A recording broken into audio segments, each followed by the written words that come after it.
నేడుదిన వాక్య ధ్యానం కొరకు సామ్స్ 111 9th స్టాంజా 111వ కీర్తన 9వ చరణం. ఆయన తన ప్రజలకు విమోచనము కలుగు చేయవాడు. వాక్య ధ్యానం కొరకై ప్రార్థన. కృపగల మా తండ్రి, మీ కొందనాలు. నేడు చదవబడిన ఈ వాక్య భాగం ద్వారా మాతో మాట్లాడి బలపరచండి. యేసుక్రీస్తు నామములో ప్రార్థిస్తున్నాను తండ్రి, ఆమేన్. చదవబడిన ఈ వాక్య భాగంలో మన ప్రభువైన యేసుక్రీస్తు వారు ఆయన విమోచన కలుగు చేసేటటువంటి దేవుడు, అనగా విడిపించేటటువంటి దేవుడు.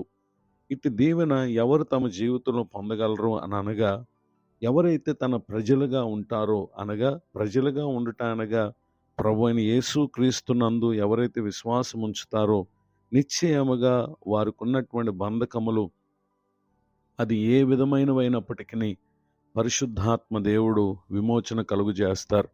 పరిశుద్ధ గ్రంథంలో రాయబడినటువంటి ఒక సంఘటనను మనం పరిశీలన చేస్తే, gospel of mark chapter 5 words 34, mark సువార్త 5వ అధ్యాయము 34వ వచనంలో, అందుకు ఆయన, కుమారి, నీ విశ్వాసము నిన్ను స్వస్థపరిచెను, సమాధానము గలదానవై పొమ్ము, నీ బాధ నివారణై నీకు స్వస్థ కలుగుగాక అని ఆమెతో చెప్పాను.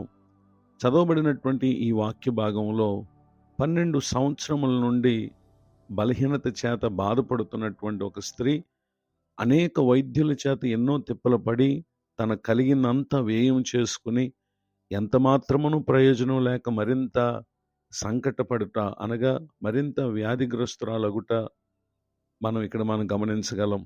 అయితే ఆమె యేసును గూర్చి విని, నేను ఆయన వస్త్రములు మాత్రం ముట్టిన బాగుపడుదును అనుకుని జనసమూహములు ఆయన వెనుకకు వచ్చి ఆయన వస్త్రము ముట్టెను. ఎప్పుడైతే ఆ విధముగా చేసిందో ఆమె తన బాధ నుండి నివారణను పొందుటను మనం గమనించగలం. ఈ మాటలు వింటున్నటువంటి నా ప్రియ సహోదరి సహోదరులు, యేసుక్రీస్తునందు విశ్వాసం ఉంచి ఆయన యొద్దకు వచ్చినటువంటి ప్రతి ఒక్కరు కూడా దేవుని ప్రజలుగా ఉండేటటువంటి స్థితిని పొందుతారు. రెండవదిగా, అట్టి వారికి పరిశుద్ధాత్మ దేవుడు వారిని బంధించిన బంధకాలు, సమస్యలు ఎన్నున్నప్పటికీ వాటన్నిటి నుండి ప్రభు విడిపిస్తాడు. ఈ మాటలు వింటున్నటువంటి మీరు ఏ ఏ సమస్యలతో ఉన్నారో, ఇబ్బందులతో ఉన్నారో, నిశ్చయంగా దేవుని ప్రజలుగా ఉండుటకు ఆమె ఏ విధముగా విశ్వాసంతో ప్రభునందుకు వచ్చిందో, హృదయం నిండా ప్రభునందుల విశ్వాసంతో ఆయన ఎద్దుకు రండి. నిశ్చయంగా పరిశుద్ధాత్మ దేవుడు విమోచన కలుగు చేయవాడు.